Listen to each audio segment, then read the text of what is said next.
नमः शिवाय। आज हम आपको सुनाएंगे हरियाली तीज की पूरी व्रत कथा।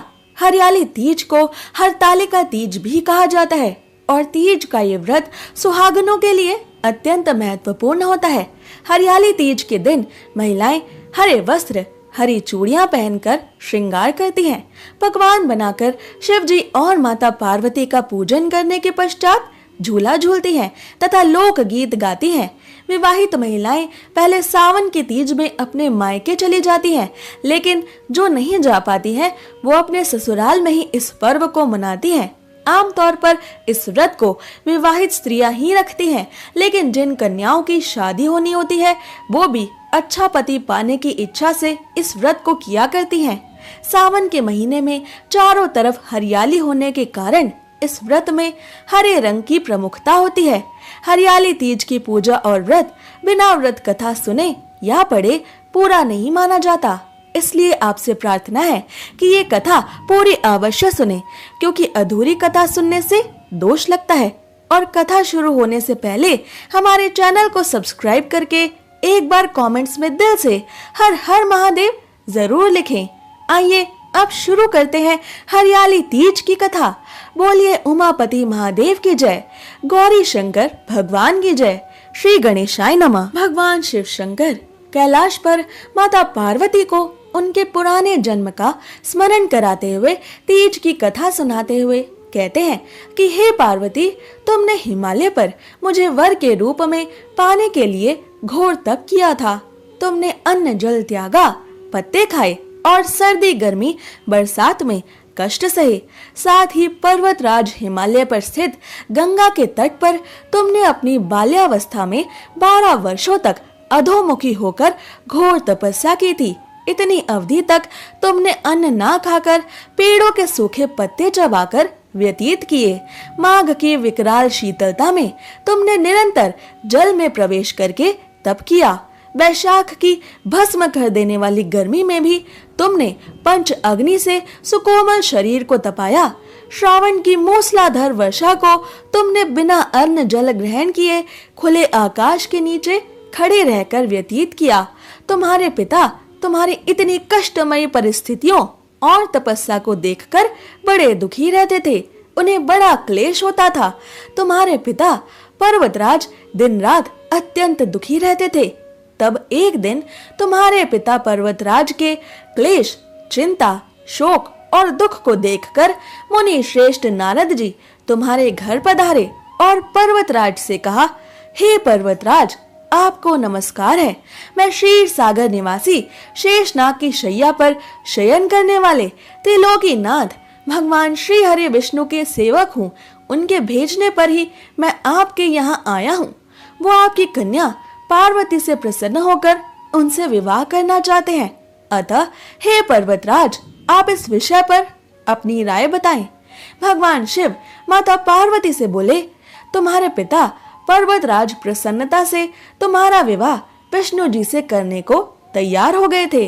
नारद जी ने विष्णु जी को भी ये शुभ समाचार सुना दिया, पर जब तुम्हें पता चला तो तुम्हें अत्यंत दुख हुआ, क्योंकि हे पार्वती, तुम मुझे मन से अपना पति मान चुकी थी। तब तुमने अपने मन की बात अपनी प्रिय सहेली को बताई। हे पार्वती, तब तुम्हारी सहेली ने तुम्हारी सहायता के लिए तुम्हें एक ऐसे घने वन में छुपा दिया था जहां तक तुम्हारे पिता कभी नहीं पहुंच सकते थे। वहां तुम तपस्या करने लगी। तुम्हारे लुप्त होने से तुम्हारे पिता पर्वतराज चिंतित होकर सोचने लगे कि यदि इस बीच भगवान श्री हरि विष्णु वैकुंठ से बारात लेकर हिमालय पर आ गए तो क्या होगा। कन्या की ओर से शादी के लिए हाँ की गई थी, पर यदि कन्या ही ना होगी तो कहीं भगवान श्री हरि विष्णु हमें झूठा समझकर दंडित ना कर दें। शिव जी ने आगे माता पार्वती जी से कहा, तब तुम्हारे पिता ने तुम्हारी खोज में धरती पाताल एक कर दिया, पर तुम ना मिली। तुम गुफा में रेत से शिवलिंग बनाकर मेरी आराधना में दिन रात लीन थी। तब प्रसन्न होकर मैंने तुम्हें तुम्हारी मनोकामना पूरी करने का वचन दिया, और उसके बाद तुम्हारे पिता भी तुम्हें खोजते हुए उस गुफा तक पहुंच गए जहां तुम मुझे पति के रूप में पाने के लिए तपस्या में लीन थी। हे पार्वती, हे गौरी, तब तुमने अपने पिता पर्वतराज को बताया कि तुमने अपना अधिकांश जीवन शिव शंकर यानी मुझको ही पति के रूप में पाने के लिए तपस्या में बिताया है और आज तुम्हारी तपस्या सफल रही। हे पार्वती, तुमने हर्षित होकर अपने पिता को कहा कि शिव जी ने मेरा वरण कर लिया है। उन्होंने मुझे आज वरदान दिया है कि वो मुझसे विवाह अवश्य करेंगे। अतः हे पिताश्री, मैं आपके साथ एक ही शर्त पर घर चलूंगी, यदि आप मेरा विवाह शिव जी से करने को राजी हो जाएंगे। तुम्हारे इतना कहने पर भी हे पार्वती, पर्वतराज तुम्हारी शर्त मानने को तैयार नहीं थे, परंतु तुम्हारे हठ और तप के आगे तुम्हारे पिता की एक ना चली और वो तुम्हारी शर्त मान गए। बाद में विधि विधान के साथ हमारा विवाह संपन्न कराया गया। हे पार्वती, तुमने जो कठोर व्रत किया था उसी के फलस्वरूप हमारा विवाह हो सका। इस व्रत को निष्ठा से करने वाली हर एक स्त्री को मैं मनवांछित फल देता हूँ कि उसे तुम्हारी ही तरह अचल सुहाग का वरदान प्राप्त हो। सावन माह के शुक्ल पक्ष की तृतीया तिथि यानी हरियाली तीज के दिन ही भगवान शिव ने माता पार्वती को प्रकट होकर साक्षात दर्शन दिए थे और पार्वती माता को अपनी पत्नी के रूप में स्वीकार किया था। साथ ही उन्होंने पार्वती माता को हरियाली तीज के दिन ही वचन दिया था कि मैं शीघ्र ही तुमसे विवाह करूंगा और इसलिए पति की लंबी उम्र, आदर्श अच्छा जीवन साथी और सुखी वैवाहिक जीवन को प्राप्त करने के लिए महिलाएं इस दिन व्रत और पूजा पाठ करती हैं। इसके अलावा एक बार भगवान शिव शंकर जी की तपस्या को रति देवी के पति कामदेव ने भंग कर दिया था ताकि भगवान भोलेनाथ माता पार्वती के रूप सौंदर्य की ओर आकर्षित हो जाएं, क्योंकि देवताओं को आवश्यकता थी महादेव के तपस्या से जागने की। तो भगवान शिव शंकर जी ने कामदेव को अपने तीसरे नेत्र को खोलकर भस्म कर दिया। कामदेव को भस्म करने से कामदेव की पत्नी रति देवी अत्यंत क्रोधित हो गई और विधत्व के क्रोध में उन्होंने माता पार्वती को ये श्राप दिया कि वो अपनी ही कोख से किसी भी संतान को कभी जन्म नहीं दे सकेंगी। महादेव की कामदेव को भस्म करने की लीला के कारण ही रति देवी ने माता पार्वती को ऐसा भयंकर श्राप दे डाला था। इसलिए माता पार्वती जी भी नाराज हो गई।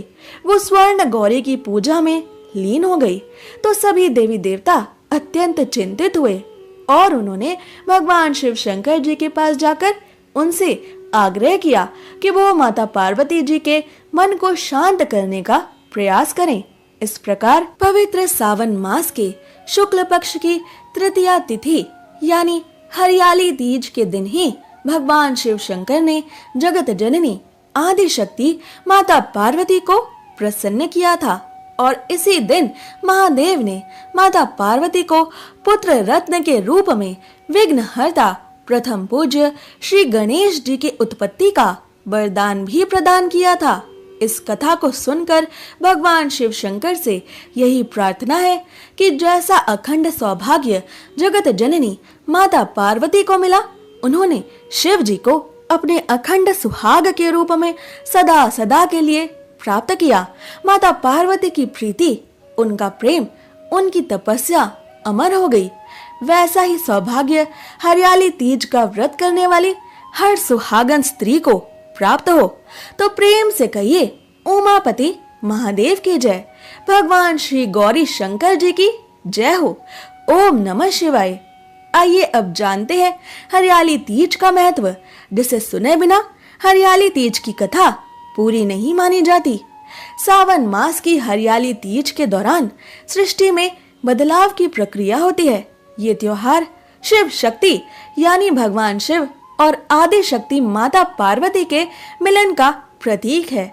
इसके अलावा भगवान शिव और माता पार्वती प्रकृति के काफी करीब हैं।